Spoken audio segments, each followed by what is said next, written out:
कल हमने सिर्फ और इस चीज को पहचाना था कि सब्जेक्ट वर्ब अग्रीमेंट के अंदर अगर इस तरह के एरर आ जाए तो एरर को कवर कैसे करेंगे, बात तो ये थी। लेकिन ये है कि वो एरर आएंगे कैसे और एरर को फाइंड कैसे करेंगे और एरर किस तरह के हो सकते हैं, कौन सी इसके अंदर ट्रिक्स लग सकती है, उस ट्रिक्स के अकॉर्डिंग सब्जेक्ट वर्ब अग्रीमेंट का अभी जो जो आपको समझ आ सकता है अकॉर्डिंग टू रूल्स, मेन बात ये है। क्योंकि जैसे बच्चे कह ही रहे हैं तो फर्स्ट टाइम किया तो फर्स्ट टाइम कोई चीज टिपिकल हो सकती है, सेकंड टाइम वो चीज 50% हो जाती है, थर्ड टाइम वो चीज 30% हो जाती है, 4% में कवर हो जाती है। ये सच्चाई है। अगर कोई भी टॉपिक पूरी दुनिया के अंदर आपने 4 बार कर लिया तो वो परफेक्ट है कि आपका वो टॉपिक 101% क्लियर होगा। हो सकता है कि कुछ एक इंटेलिजेंट बच्चे होते हैं तो जल्दी कवर कर जाते हैं इंटेलिजेंट बच्चे। हाँ जी। सब्जेक्ट वर्ब अग्रीमेंट जो होता है उसको हमने सिंटैक्स को एक नेम दिया था कि all syntaxes rules and tricks with example. Syntax, syntax भी बोलते हैं ना, सब्जेक्ट वर्ब अग्रीमेंट का जो टॉपिक होता है उसको सिंटैक्स भी बोलते हैं। अब इसके अंदर सारे के सारे रूल्स लिखे होंगे, उस रूल्स के अकॉर्डिंग ये सेंटेंस कवर होने लगेंगे। है तो देखो सिंगुलर और प्लूरल का फॉर्मूला, एक ही फॉर्मूला है, सिंगुलर के अकॉर्डिंग सिंगुलर और प्लूरल के अकॉर्डिंग प्लूरल। बस ये पहचानना है कि कौन सा सिंगुलर है कौन सा प्लूरल, मेन बात यही है। इस चीज को अगर कवर कर गए ना तो ऑटोमेटिकली सारे रूल्स कवर होने शुरू हो जाए। ठीक है। सबसे पहला फॉर्मूला है हमारे पास एंड का formula, A and D. And दो तरह से यूज किया जाता है। एक एंड का मतलब क्या होता है,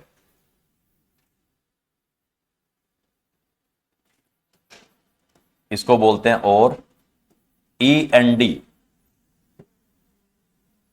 इसको क्या बोलते हैं, एंड, अंत, समाप्त। जैसे फिल्म के बिल्कुल लास्ट में लिखा होता है, ये अब द एंड हो गया या दी एंड हो गया, इसको दी बोलते हैं या दा बोलते हैं, दी बोलते हैं, सब में दी बोलते हैं, सब में दी बोलते हैं।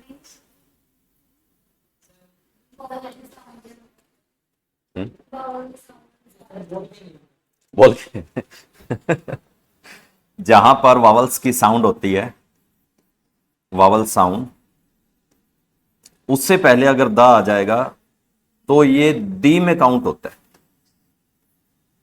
वोवल की साउंड से पहले, वोवल की साउंड का पहले मतलब अगर वोवल का वर्ड आ गया, जैसे कि यहां पर ई आया, द एप्पल या दी एप्पल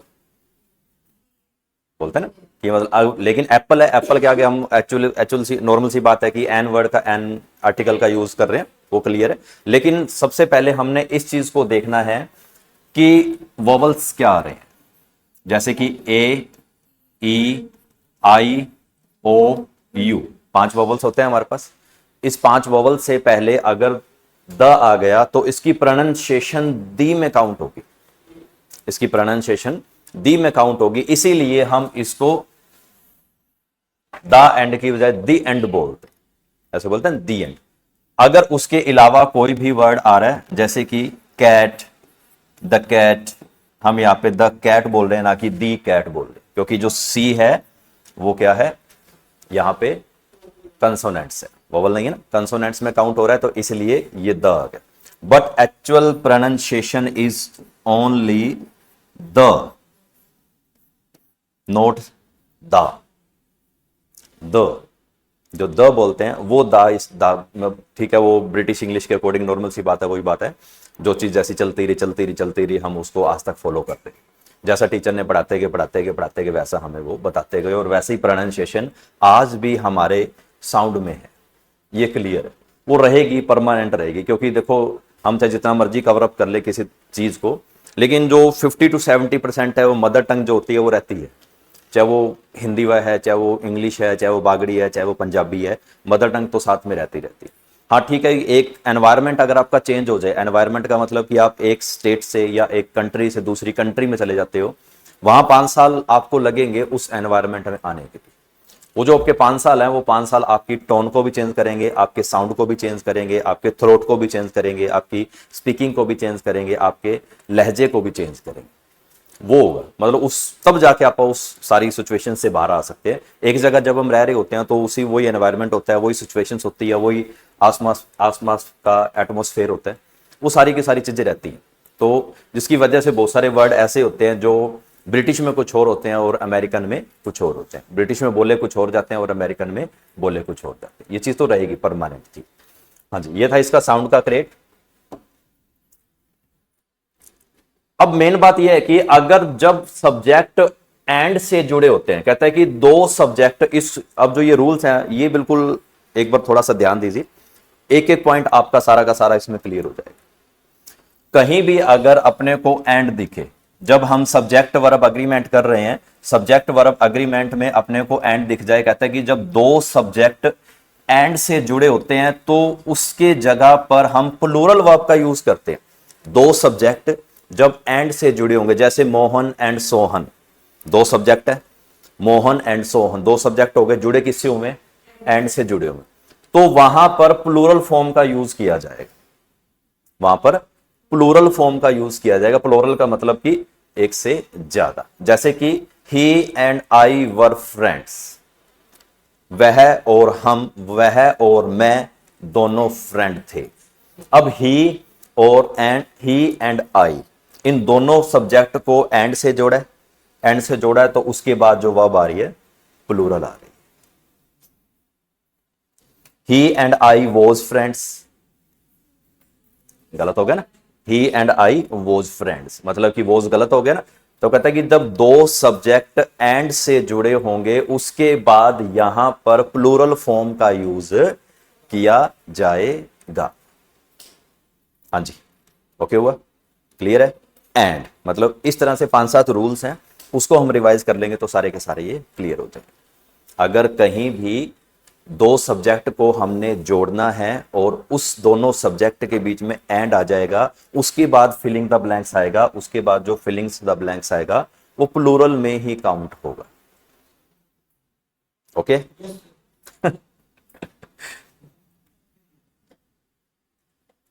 जब दो नाउन एंड से जुड़े हो लेकिन एक ही व्यक्ति वस्तु भाव को व्यक्त कर रहे हो, रिप्रेजेंट कर रहे हो, तब उसके साथ हम सिंगुलर का यूज करते हैं। अब वहां पर क्या था?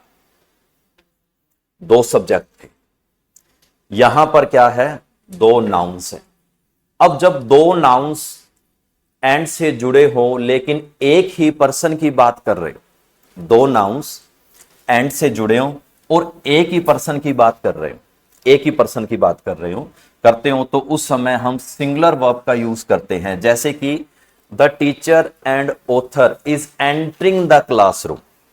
अब यहां पे कह रहा है कि दो नाउन है एंड से जुड़े हुए, टीचर और ऑथर, टीचर और ऑथर दो नाउन है एंड से जुड़े हुए, सिंगल फॉर्म का यूज होगा क्योंकि इसके अंदर क्या है कि टीचर और ऑथर ये दोनों एक ही है।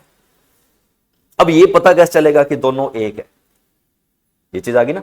सबसे पहले एक बार फिर से ध्यान दे, जब दो नाउन हो, नाउन मतलब जैसे टीचर नाउन हो गया, ऑथर नाउन हो गया, ये एंड से जुड़ा हुआ है, यहां तक ओके हुआ। उसके बाद यहां पर सिंगुलर फॉर्म का यूज किया जा रहा है। क्यों?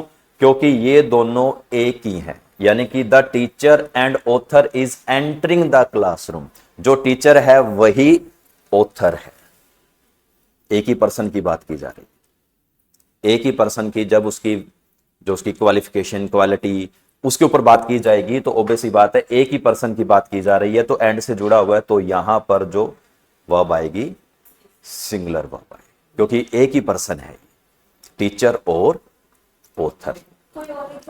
आ रहे सब आएगा, नीचे सब आएंगे, एक एक करके सब आएंगे, कोई इशू वाली बात नहीं, ठीक है। The teacher and author is entering the classroom, जब दो नाउन एंड से जुड़े होंगे तो सिंगल फॉर्म का यूज किया जाएगा। दो नाउन सिंगल एंड से जुड़े होंगे तो सिंगल फॉर्म का यूज किया जाएगा, जैसे इज। यहां तक ओके हुआ। अभी इससे रिलेटेड और आगे आएगा। इसका रीजन क्या है? यदि एक ही नाउन से पहले आर्टिकल आ जाए, अब ये आर्टिकल आ जाए, ये क्या है? द आर्टिकल आ गया ना। द आर्टिकल आ जाए तो समझे कि एक ही व्यक्ति की चर्चा की जा रही है, एक ही पर्सन की बात की जा रही है, तो ये इस तरह से पहचान आएगी। मतलब कि यहां पे वो कह रहा है कि अगर सेंटेंस में किसी भी तरह से एक पर्सन की बात की जा रही है और वो पर्सन को अलग अलग तरह से डिफाइन किया जा रहा है, क्योंकि जो टीचर है वो ऑथर भी हो सकता है और जो ऑथर है वो टीचर भी हो सकता है, और इन दोनों को एंड से जोड़ा जा रहा है, तो यहां पर सिंगल फॉर्म का यूज किया जा रहा है। इसका रीजन क्या है? यदि एक ही नाउन से पहले आर्टिकल आ जाए, जैसे कि टीचर से पहले आर्टिकल आ गया, यहां पे आर्टिकल द आ गया, आ जाए तो समझे कि एक ही पर्सन की चर्चा हो रही है, एक ही पर्सन के ऊपर बात की जा रही है। तो नाउन से पहले आर्टिकल आए तो समझे कि दो अलग अलग पर्सन की बात की जा रही है। मतलब कैसे? अगर यहां पे जैसे द टीचर लिखा हुआ है एंड द ऑथर, अगर दोनों जगह पे द आ गया तो अलग अलग पर्सन है, फिर दो पर्सन की बात की जा रही है, फिर यहां पे प्लूरल फॉर्म आ जाए। ओके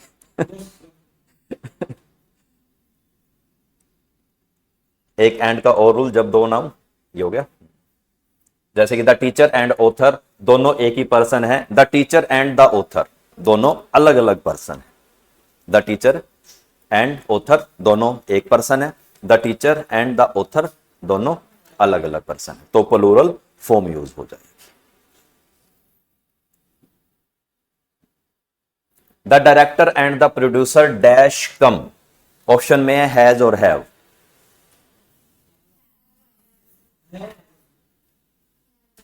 क्यों?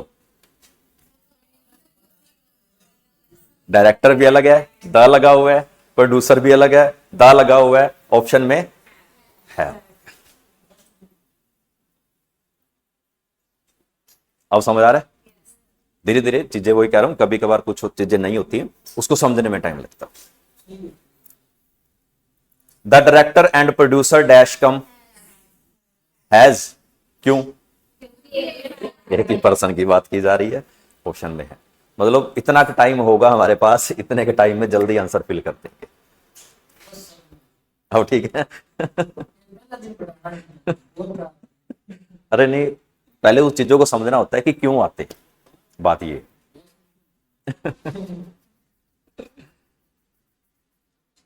हाँ जी, कुछ एक चीजें ऐसी होती हैं जो एंड से जुड़ी रहती हैं, लेकिन दोनों की बात एक ही होती है। जो एंड से जुड़ी रहती हैं लेकिन दोनों की बात एक ही होती है। जैसे कहते हैं कि सिंगुलर नाउन्स जो एंड से जुड़े रहते हैं, दोनों पेयर के रूप में काम होते हैं या पेयर के रूप में काउंट किए जाते हैं। जैसे इस तरह के सब्जेक्ट के साथ हमेशा सिंगुलर फॉर्म का यूज होगा। कैसे? ब्रेड एंड बटर, दोनों चीजें मिलाकर ही खाई जाएंगी। Bread and butter, bread and butter is my favourite dish. Is आया यहां पे, दो चीजों की बात हो रही है, ब्रेड की बात हो रही है और बटर की बात हो रही है, अलग अलग बात हो रही है, ठीक है। लेकिन यहां पे ये दोनों एक ही है, दोनों एक ही पेयर है। जैसे कि चावल एंड कड़ी, चावल एंड कड़ी तो मिला के खाई जाएगी ना, नॉर्मल सी बात है ना। तो वो चीज है, जैसे कि बिरयानी के अंदर क्या डलता है? सारी वेजिस या कुछ ऐसी कोई, जैसे कि बिरयानी को हम मोस्ट ऑफ बोलते हैं चिकन, है ना। चिकन वाली वो जो बिरयानी होती है जिसमें चावल वाली, वो चावल वाली वो बिरयानी, उस वो जो मिक्स वेज होती है ना, वो वाली, उसको, वो भी नॉर्मल सी बात है, चाहे अलग अलग होगी लेकिन बात तो एक ही डिश की हो रही है, इसलिए single. Bread and butter is my favourite dish, यहां पर इज आया क्योंकि ब्रेड और बटर दोनों अलग अलग जरूर है लेकिन एक ही चीज को शो कर रहे हैं, इसलिए yes. Rice and curry is a tasty food, is आ गया ना, rice and curry is tasty food. A horse and carriage is coming here, horse और कैरेज हमेशा एक साथ आते हैं, इसीलिए एक ही पर्सन, एक ही चीज, एक ही थिंग्स, एक ही नाउन की बात हो रही है, इसीलिए इज आ गया। हाँ जी, ओके।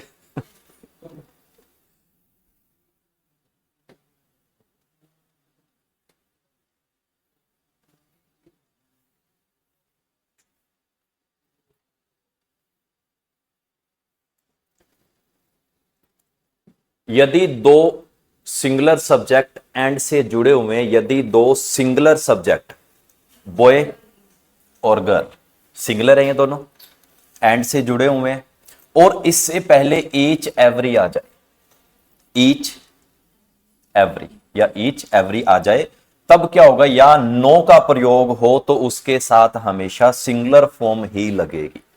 नो वन, जैसे नो वन, आप बोल देते हैं वो एक ही पर्सन की बात कर रहे हैं। एक बार फिर से समझो, सिंगुलर सब्जेक्ट है, सिंगुलर सब्जेक्ट मतलब बॉय एक ही पर्सन है, गर्ल एक ही पर्सन है, सिंगुलर सब्जेक्ट की बात कर रहा है और दोनों एंड से जुड़े हुए हैं और इन दोनों से पहले ईच, एवरी या नो आ जाए, ईच, ठीक है, अगर यहां एवरी आ जाता या नो आ जाता तो उसके बाद हमेशा सिंगुलर फॉर्म का यूज हो। Each boy and each girl is invited.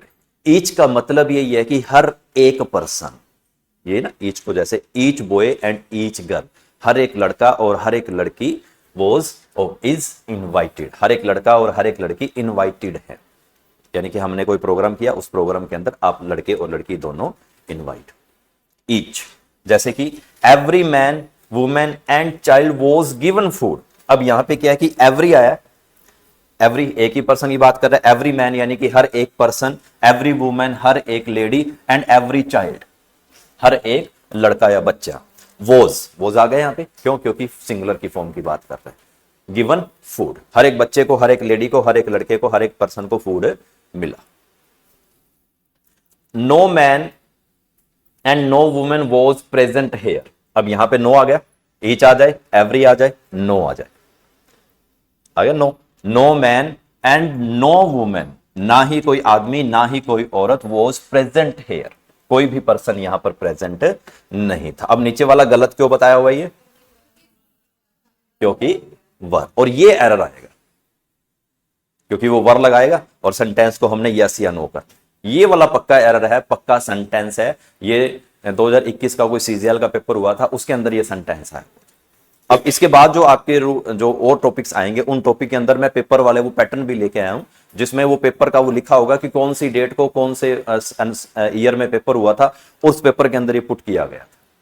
क्योंकि मोस्ट ऑफ, आप इतना समझ लो, जैसे आप जब हम 10th 12th क्लास में हुआ करते थे, हमारे टीचर ऐसे बोला करते थे पिछले पेपर पढ़ लेना, वो यही बोलते थे और उनको कुछ नहीं मिलता था, भाई पिछले 5 साल के पेपर पढ़ लेना। इसके पीछे का रीजन है, इसके पीछे का सबसे बड़ा रीजन यही है कि 5 साल के पेपर को क्यों बोला जाता है, क्योंकि जो पेपर मेकिंग वाले पर्सन होते हैं, जो पेपर बनाते हैं, वो 5 साल के पेपर को उठाते हैं।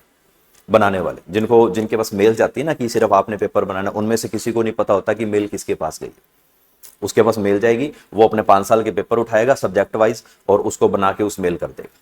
अब किसी को नहीं पता कि किसने बनाया, क्या बनाया, कैसे बनाया, कब बनाया, क्यों बनाया, ये चीज होती है। फिर उसके बाद वो 5 साल के पैटर्न को उठाएगा, उसी में से क्वेश्चन पुट करेगा, उसी में से पुट करेगा और आगे सेंड कर देगा गवर्नमेंट या जो भी ऊपर बोर्ड होता है, उस बोर्ड के अकॉर्डिंग उसको सेंड कर देगा। फिर उसमें से कोई 3-5 पेपर सेलेक्ट किए जाते हैं अलग अलग डिवाइडेशन के अकॉर्डिंग, उसमें से 5 पेपर सेलेक्ट किए जाते हैं, 5 में से 1 पेपर आपको दे दिया जाता है। ये चीज होती है, होएगा वही, मतलब जो 5 साल के पैटर्न के अंदर आया है 101% वही ही होगा। अभी स्टेट बोर्ड के अंदर एक इशू आ गया था मैथ के पेपर में, अभी पीछे की बात यह कोई मार्च में पेपर हुए थे शायद, तो मैथ के पेपर में इशू आ गया था, कहते हैं 60 to 70% पेपर जो था वो आउट ऑफ सिलेबस था। 10th का मैथ का पेपर था, आउट ऑफ सिलेबस क्यों हो गया था? इसके पीछे का रीजन ये था कि सिलेबस कट करवा दिया गया था और उन्होंने जो पेपर बनाया था 5 साल के सिलेबस में से बनाया, ये सबसे बड़ा रीजन हुआ। और सिलेबस कट करवा दिया, वो तो बोर्ड में नहीं पहुंचा कि सिलेबस कट हुआ या नहीं हुआ या जैसे भी है, तो ये रीजन आ गया। लेकिन उन्होंने पेपर तो 5 साल के पैटर्न से ही बनाया था, तो ये चीज हो जाती। तो पेपर हमेशा 5 साल के पैटर्न से ही मिलेगा। अब 2 नंबर जब आपस में जुड़े होते हैं, मैथ वाला टीचर ऐसे बोलता है कि ये वाले सेंटेंस बोल ही देते हैं, 2 and 2 is 4, 2 and 2 are 4। ये एक्सेप्शन है, इस एक्सेप्शन में दोनों ही ओके हैं, दोनों ही ओके हैं। 2 and 2 make 4, जैसे आप बोलते हैं 2 and 2 make 4, 2 and 2 makes 4, ठीक है। मेक आया, प्लूरल भी आ गया, मेक्स आ गया, प्लूरल भी आ गया, दोनों ही। वो मैथ वाले कुछ टीचर होते हैं वो आर का यूज करते हैं, जो टीचर मैथ पढ़ाते हैं ना, तो वो 2 and 2 are 4। जैसे कि टेबल करवाते हैं, टेबल करवाते टाइम क्या बोलते हैं, 2 1 जा 2, ऐसे 2 2 are 4। 2 and 2 जा वर्ड यूज, आपको जा वर्ड सुनाई देता है, लेकिन वो जा नहीं होता, वो आर होता है। 2 and 2 are 4, मतलब 2 और 2 4। तो मैथ वाले टीचर आर का यूज करते हैं, मैथ के अंदर इसको आर का यूज किया जाता है, इंग्लिश के अंदर इसको इसका यूज, इसीलिए ये दोनों एक्सेप्शन के अंदर ठीक माने जाते हैं। जब नंबरिंग होगी कोई, नंबरिंग मतलब चाहे जैसे ये 1 2 3 4 5 6 इस तरह से नंबरिंग लिखी हुई है, उस नंबरिंग के बाद दोनों का यूज। ओके। नंबर के बाद नंबर आना जरूरी है, कुछ सिंपल ही नहीं है। जैसे जैसे टू आ गया, टू के बाद हैंड के बाद में कुछ नहीं है। तो सिंगुलर हो गए, दो अलग अलग सब्जेक्ट की बात कर रहे हैं, अलग अलग हो गए ना दोनों। अगर दोनों सेम है, जैसे ये भी नंबर है ये भी नंबर है, तो इज आ गया। यहां नंबर है यहां थिंग हो गई, तो प्लूरल हो गया। ठीक है। नोर और जैसे नीदर नोर इधर और, नाइदर बोलते हैं या नीदर बोलते हैं? नाइदर बोलते हैं, नाइदर सुना का, बट नीदर, नीदर नोर इधर और। ठीक है। आइदर जैसे आइदर और बोल देते थे, नाइदर नोर बोल देते थे, but actual pronunciation is neither, neither nor और इधर और। ठीक है। इधर के साथ और लगता है, नीदर के साथ नोर लगता है। इतना ओके हुआ। अब कहते हैं कि दो सब्जेक्ट और नोर से जुड़े हो तो वर्ब उससे जो नजदीक वाली होगी वो प्लूरल उसका यूज किया जाएगा। जो सब्जेक्ट उसके बिल्कुल नजदीक होगा, नजदीक होने का मतलब कैसे, दो सब्जेक्ट हैं, या तो वो नोर से जुड़ा हुआ है या और से जुड़ा हुआ है, से जुड़े हो तो वर्ब अपने सबसे नजदीक वाले सब्जेक्ट के हिसाब से लगेगी, नजदीक वाले सब्जेक्ट के हिसाब से। जैसे कहते हैं कि यू और ही इज गिल्टी, यहां पे इज का यूज क्यों किया गया? ही जो है इसके नजदीक वाला है। नजदीक का मतलब कि जो जिसमें वर्ब लाई जा रही है, जिसमें वर्ब यूज की जा रही है, ये इसके नजदीक वाला हो गया, इसीलिए यहां पर इज का यूज हो गया। यू और ही इज गिल्टी। अब यहां पे वर्ब यू और ही गिल्टी, क्या तुम यह क्या तुम या वह दोषी है, मतलब वो गिल्ट, वो जैसे अपन नॉर्मली किसी दोषी की बात कर लेते हैं, अभी वो उसने पाप किया या कुछ ने गलत किया, तो उसकी मिस्टेक्स के ऊपर उसको गिल्टी फील हुई, उसको बोल देते हैं। गिल्टी वर्ड यूज किया जाता है जैसे कुछ हमने कुछ गलत किया, तो जब हम उसका पश्चाताप करते हैं, जैसे कहते हैं कि, तो वो गिल्टी में काउंट हो जाता है कि हाँ भी उसने कुछ ऐसा गलत कर दिया कि उसको गिल्टी फील हुई। सब्जेक्ट के अकॉर्डिंग नहीं, जो नजदीक होगा। नजदीक का मतलब कि जैसे हमने ये देखना है, यहां पे एक बार फिर से देखो, यू और ही। अब यू और ही किससे जुड़े हुए हैं? और से जुड़े हुए हैं, और से जुड़ गए। जब वर्ब का यूज होगा तो इसके नजदीक वाली हो गई। यहां पे जो वर्ब का यूज हो रहा है इसके नजदीक वाली हो गई, तो यहां पर क्या आएगा? आर आएगा। नहीं समझ आया? दो सब्जेक्ट और या नोर से जुड़े, और या नोर से जुड़े, इतना क्लियर हुआ? जब दोनों सब्जेक्ट को सेंटेंस में चेंज कर रहे होंगे तो जो जहां पे हमने वर्ब लगानी है ना, जहां पे वर्ब लगानी है उसके पहले वाला सब्जेक्ट देखेंगे।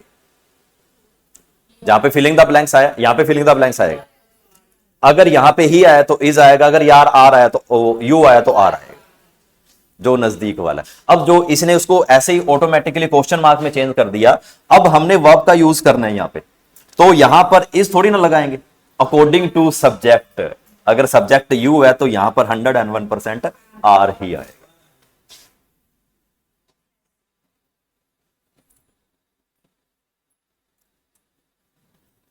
दो सब्जेक्ट नोर और से जुड़े हुए हैं तो वर्ब अपने सबसे नजदीक वाले के अकॉर्डिंग चलेगी। तो ये सेंटेंस हमारे पास एग्जांपल है, इसको पढ़ के देखिए। Neither Radha NOR her friends dash present at the party.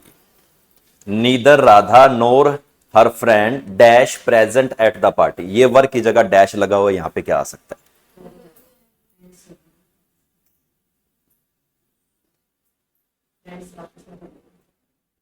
हाँ जी, वर इज ओके या वोज? हाँ जी, इधर वर, वर क्यों आया? फ्रेंड्स है, वेरी गुड, ये इसकी पहचान। अगर यहां पे फ्रेंड लिखा होता तो वो आ सकता, यानी कि जो वर्ब आनी है वो नजदीक के अकॉर्डिंग आनी है। हर फ्रेंड्स उसके दोस्त या उसका दोस्त, अगर उसका दोस्त होता तो वो आ जाता। Okay. Dash neither Radha NOR her friends present at the party. अब ये फिलिंग द ब्लैंक्स है डैश वाला, वॉज क्यों आएगा? सिर्फ सिंगुलर राधा की बात की जा रही है, इसीलिए वॉज आ गया। हाँ जी, ओके हुआ। प्रोक्सीमेटली, जैसे प्रोक्सीमेट वर्ड यूज करते हैं, जैसे कि ज्यादातर, एरर आता होता है, लेकिन ये है कि वो कंफर्म नहीं किया जा सकता। ठीक है, इसके लिए उस एरर के लिए सेंटेंस को ये देखना होगा कि सेंटेंस में एक्चुअल प्रेशर किसके ऊपर आ रहा है, सेंटेंस में एक्चुअल प्रेशर किसके ऊपर आ रहा है। The behaviour of the students dash वो नोट प्रॉपर। अब इस सेंटेंस को गलत क्यों कर दिया, इस सेंटेंस को गलत क्यों कर दिया, क्योंकि स्टूडेंट्स है, स्टूडेंट्स के लिए तो नॉर्मल सी बात है, यहां पर वर ही आना चाहिए। यहां पे बात किसकी की गई है, मेन सब्जेक्ट इसमें कौन आ गया, ये आ गया बिहेवियर, यानी कि the behaviour of the students. अब जो बिहेवियर है वो कि अप्रोक्सीमेटली बिहेव, यानी कि प्रेशर किसके ऊपर है। कुछ एक अप्रोक्सीमेटली एरर होते हैं जिसमें प्रेशर काउंट किया जाता है, यानी कि एब्स्ट्रैक्ट फॉर्म। एब्स्ट्रैक्ट का मतलब होता है जो दिखाई ना दे, सिर्फ उसको फील किया जा सके। उस तरह के जब सेंटेंस आते हैं तो उस सेंटेंस के अंदर हम क्या देखते हैं, वो देखते हैं कि मेन मेन बात के किसकी की जा रही है। जैसे कि मेरे पापा से ज्यादा मेरे चाचा मुझे डांटते हैं, बात किसकी की गई है, बात किसकी की गई, पापा की या चाचा की, लेकिन कंपैटिबिलिटी में दोनों आ गए, तो इसलिए एक ही आ गया ना, बात तो एक ही ऊपर की जाएगी, इसीलिए सेम टू सेम मतलब वही बात कर रहा है। तो कहता है कि the behaviour of the student, जो बच्चों का बिहेवियर था ना वो सही नहीं था, वॉज नॉट प्रॉपर। ओके, ये the behaviour of the student was not proper,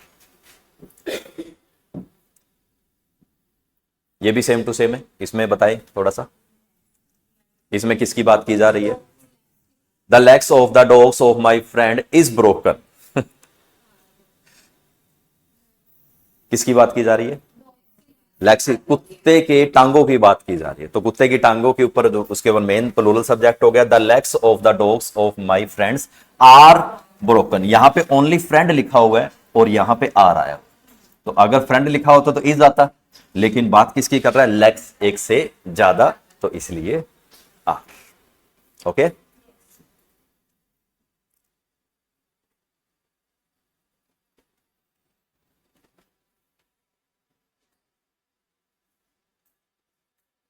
अगर इस तरह के वर्ड आ जाएं तो उससे में सिंगुलर वर्ब का यूज होगा, जैसे कि as well as, with, along with, together with, and not, like, unlike, including, excluding, but, except, beside, etc..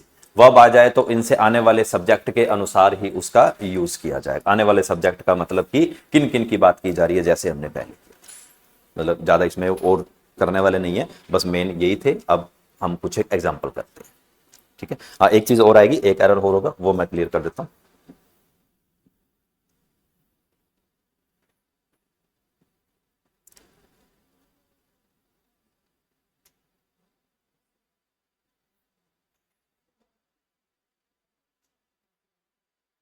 ये ईच एवरी वन वाला है। यदि वाक्य में सब्जेक्ट ईच, एवरी वन, इधर, नीदर, नोर आ जाए तो ऑब्वियसली बात है सिंगुलर फॉर्म का ही यूज होगा।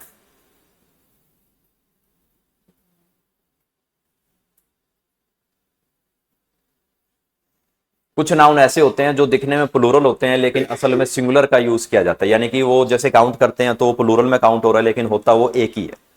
जैसे कि the United States, Wales, Athens, etc, billiards, dart, dot, etc, measles, mumps, rickets, mathematics, physics, economics, civics और लिंग्विस्टिक। होते तो एस लगा होता है इन सबके साथ, लेकिन सिंगुलर पे काम करता है सारे।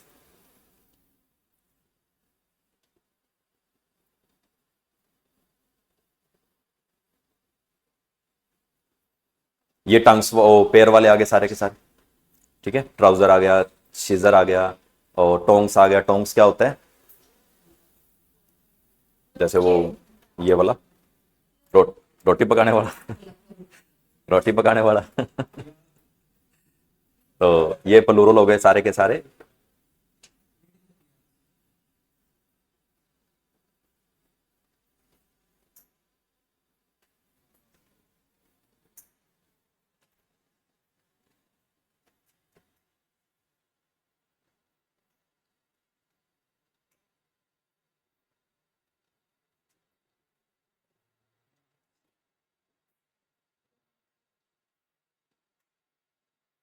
All is well, all are well, दोनों में से क्या सही है?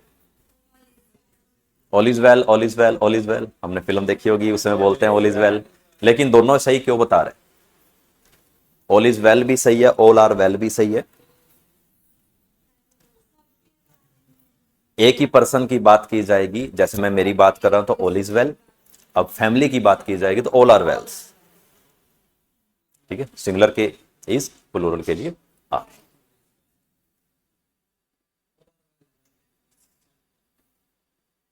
और ये था आई विश, जैसे होप, आई विश, तो आई वर, आई वर मतलब प्लूरल इमेजिनेशन की बात कर, जैसे इमेजिनेशन वाला मैंने सेंटेंस बताया था ना, अगर कुछ काल्पनिक इमेजिनेशन आ जाए तो बेसी बात है आई के साथ वर ही लगे। हाँ जी, the team dash playing very well this, क्यों? पूरी टीम की बात की जा रही है, तो ऑब्वियस सी बात है हमारा आंसर क्या होना चाहिए? इज आना चाहिए। Okay,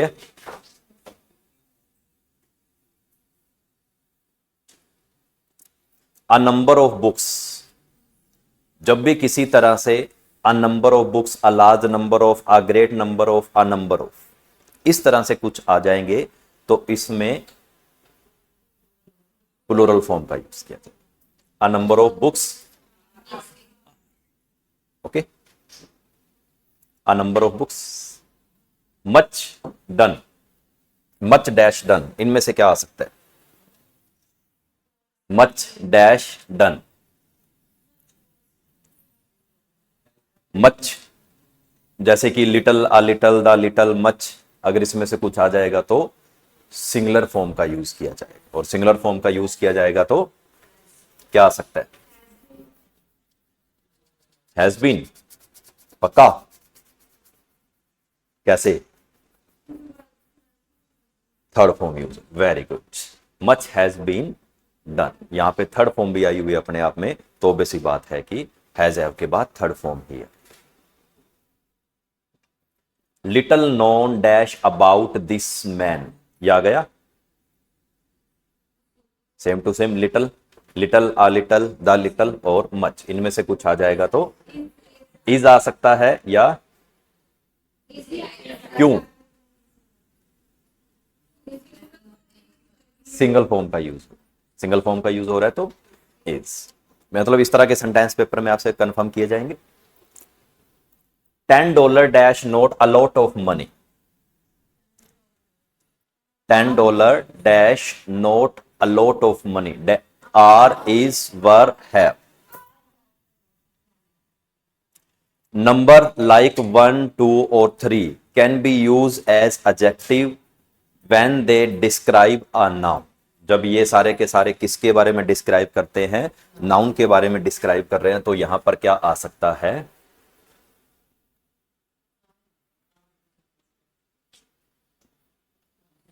is, were, have, are, are, are, $10 are, $10 are, the dollars, dollars की बात हो रही, $10 are. One of my friend, one of my friend मतलब कि इन सब में से मेरा एक दोस्त, one of my friend are, हाँ one of my friends, one of my friends are going to Italy. Neither the teacher nor the student, neither और नोर वाला हमने पढ़ा अभी, was, is, are, has, neither और नोर आ जाए तो किसका यूज किया जा रहा है? प्लूरल फॉर्म का यूज किया जा रहा है, तो option is are. The list of item, the list of item are, each of students, अब इसमें हैज भी लग सकता है, और इसमें हाँ हैज आएगा इसमें, क्योंकि वो each of student has a local, लेकिन हाँ ईच ऑफ स्टूडेंट्स मतलब एक एक की बात की गई है, एक एक स्टूडेंट की बात की गई, इसलिए ईच ऑफ स्टूडेंट हैज आ गया। लेकिन अगर बात करें कि सबके पास वो चीज है, तो पास होने के लिए भी हैज और हैव का यूज किया जाता है, जैसे each of students has a locker, अब जो हैज और हैव है वो पास होने के लिए भी तो यूज किया जाता है ना, कि मेरे पास वो चीज है। जैसे कि सबके पास क्या है, लॉकर है, तो सबके पास लॉकर है तो हैज और हैव ही लगे। कई बार इस तरीके से भी पहचाना जा सकता है। कमेटी क्या है, हाँ जी, अब ये पहचानो क्यों। कमेटी एक है बट वो डिवाइड हो चुकी है। यस, कमेटी एक है लेकिन वो डिवाइड हो चुकी है, उसके पार्ट अलग हो चुके हैं, तो इसीलिए इसमें सिंगल फॉर्म का यूज नहीं होगा। The committee were divided in, जो कमेटी थी वो अलग अलग पार्ट में डिवाइड हो चुकी थी, इसीलिए प्लूरल फॉर्म का यूज किया। अगर वैसे कमेटी की बात की जाती तो इसमें से सिंगल फॉर्म का use. The jury, same to same वही, जूरी जजेस, जजेस को बोल देते हैं जूरी। जितने भी सामने जज, आजकल जो एक बॉलीवुड के अंदर आपने ऐसे बहुत सारे नाटक देखे होंगे, प्ले देखे होंगे, जैसे रियलिटी शो के ऊपर आते रहते हैं, जैसे कि डांस इंडिया डांस या इस तरह से कुछ आता रहता है, तो वो सामने जो जजेस बैठे होते हैं उनको ज्यूरी बोला जाता है। जो आज डिसीजन लेने वाले होते हैं, ज्यूरी मतलब 5-7 पर्सन इकट्ठे बैठे होते हैं ना, वो सारे के सारे ज्यूरी कहलाते हैं। ओके, तो वो ज्यूरी था, जो ज्यूरी जो उन्होंने क्या किया, अपने ओपिनियन को डिवाइड कर दिया था। ज्यूरी भी डिवाइड हो चुकी है तो ऑटोमेटिकली यहां पर प्लूरल का ही यूज किया जाएगा, plural. The army dash decided to disobey its commander.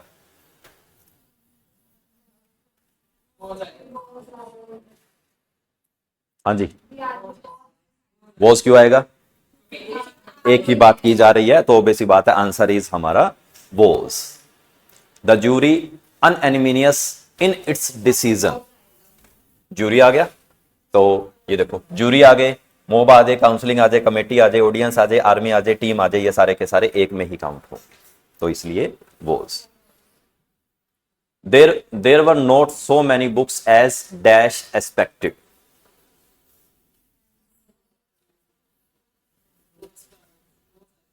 There were not so many books as किसका काम कर रहे हैं, एज किसका काम कर रहा है, एज यहां पे जैसे का काम कर रहे हैं, जैसी मेरी एक्सपेक्टेड थी, यानी एक ही पर्सन की बात कर रहे हैं, तो इसलिए वो सा। There were not so many books as a pair of trouser. Pair of trouser क्यों, हाँ जी,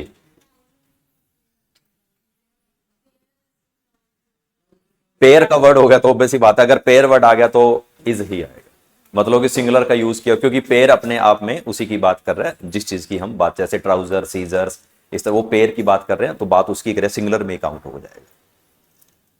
his spectacles dash framed, scissors, trousers, pyjama, tongs, pants, spectacles, glasses, और has been framed, singular. No boy and no girl, no आ गया, each, no boys. You and he, I, you and he, ये फॉर्मूला मैं आपको थोड़ा सा बता दूं, ये एक फॉर्मूला जो अभी पेपर के अंदर आया था, ये देखिए, आई, यू एंड ही, 3 पर्सन की बात की गई है, you, he and I, 3 person की बात की गई। पर्सन तो 3 है, लेकिन इसमें हम क्या लगा सकते हैं, आई, यू एंड ही, कहा गया वॉज रोबर्स, इसमें क्या किया गया, ही के अकॉर्डिंग लगा दिया गया कि वॉज आ गया। अब यहां पे you, he and I dash friends,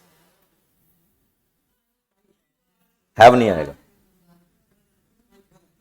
इस भी नहीं आएगा,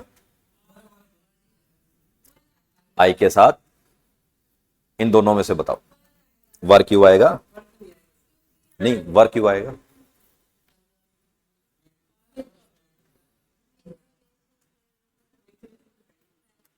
वर नहीं आएगा, वर आ गया तो इमेजिनेशन बन गया, वो बात ही खत्म। अब क्या बचा है हमारे पास, आर, आर क्यों आया, आई के साथ आर आता नहीं है ना देखा जाए, लेकिन इसमें आ रहा है, आई के साथ आर क्यों आ रहा है, इस फॉर्मूले को समझिए, ये इसके अंदर एक जब हम पॉजिटिविटी या नेगेटिविटी की बात करते हैं।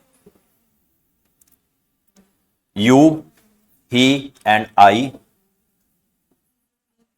Are good friends. अब ये आर क्यों आया है? ये जो फॉर्मूला होता है 1 2 3 3 2 1, इस चीज को देखें थोड़ा सा। एक फॉर्मूला होता है इसके अंदर, फर्स्ट पर्सन,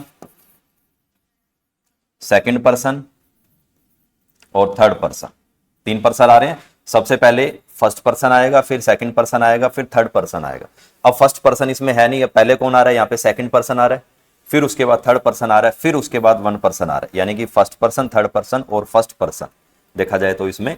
अब ये जो है, जो ये वाला पर्सन होगा उसके अकॉर्डिंग बात करेगा, ये सेकंड पर्सन के अकॉर्डिंग बात हो रही है, तो इसलिए यहां पर आ रहा है फर्स्ट पर्सन, सेकंड पर्सन और थर्ड पर्सन। 2 इसमें फॉर्मूले यूज किए जाते हैं। अभी इसमें चार्ट आएगा आगे, मैं एक बार एक्सप्लेन कर दूं। ये 3 को आए तो इनका सेंटेंस बनाना भी होता है लेकिन इसके अकॉर्डिंग आएगा, जो यहाँ पे पर्सन होगा ना उस पर्सन के अकॉर्डिंग यहाँ वर्ब लगेगी। वही ये देखो, फर्स्ट पर्सन, सेकंड पर्सन, आई के अकॉर्डिंग लगी, अब यहां पे इसके अकॉर्डिंग लगेगी। ये इसका फॉर्मूला था, इसके अकॉर्डिंग यहां पर। अब यहां पे ही आया है, अब ही के अकॉर्डिंग नहीं लग रहा, यहां पे जो पर्सन आया उसके अकॉर्डिंग यहां पर आएगी। अब देखिए इसका आंसर क्या है।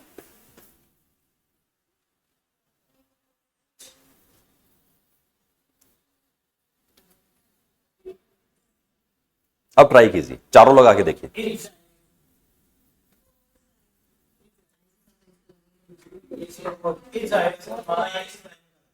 हाँ जी, इज आएगा। क्यों?